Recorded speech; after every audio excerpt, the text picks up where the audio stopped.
பூதங்கள் வாழும் பழைய அரண்மனை ஒரு ஊரின் விளிம்பில் மிக நீண்ட காலமாக பூட்டி பட்டியலிடப்பட்டிருந்த ஒரு அரண்மனை இருந்தது. செட்டிநாட்டின் அழகையும் மரப்பையும் சுமந்து வந்த அந்த அரண்மனை காலத்தால் மறக்கப்பட்டு விட்டது. வெளியிருந்து பார்த்தால் அது சற்று பயங்கரமாகத் தோன்றும். புழுதியும் பளிங்குகளும் கலந்த ஜன்னல்கள், இடிக்க வேண்டிய கதவுகள் எல்லாம். ஆனால் அந்த இடத்தில் ஒரு மர்ம சிரிப்பு இருந்தது, எப்போதும் கொஞ்சம் மிச்சமாய். ஒருநாள் சின்ன சின்ன டியோ நட்பு குறைவான விளையாட்டுக்காக எப்போதும் ஓடிக்கொண்டிருக்கும் ஒரு சிறுவன் அந்த அரண்மனையை தேடிச் சென்றான். அங்கு அவன் போனதும் ஒரு பழைய அழிக்கப்பட்ட முற்றத்தில் இருந்த பெரிய கதவுகள் தானாகவே திறந்தன.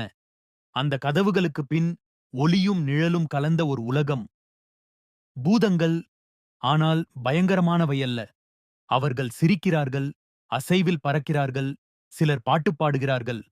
அவர்கள் எல்லோரும் பழமையான அரண்மனையின் பழக்கங்களைச் சார்ந்தவர்கள். சிலர் அரசர்களின் உரிமையாளர்கள், சிலர் நாட்டியக் கலைஞர்கள், சிலர் சமையலறையில் வேலை பார்த்தவர்கள். ஆனால் ஒரு சின்ன ரகசியம் இருந்தது. பல நூற்றாண்டுகளாக முடியாத ஒரு சடங்கு. அந்த சடங்கினால்தான் அவர்கள் இங்கு அடைபட்டிருந்தார்கள். சிறுவனின் வருகை சடங்கை முடிக்க வேண்டிய கடைசி சின்ன விஷயத்துக்குத் தேவையான ஒன்று. அரண்மனை குளிர்ந்த வெளிச்சத்தில் ஒளிர்ந்தது. பூதங்கள் மெதுவாக விலகின. அவர்கள் சாந்தியடைந்தனர். அரண்மனை அமைதியாயிற்று. ஆனால் இனிமையான அமைதி அது. சிறுவன் வெளியே வந்தான். அவன் அப்படியே ஒரு மழைத்துளியைப் போல. எல்லாம் மென்மையாக முடிந்தது.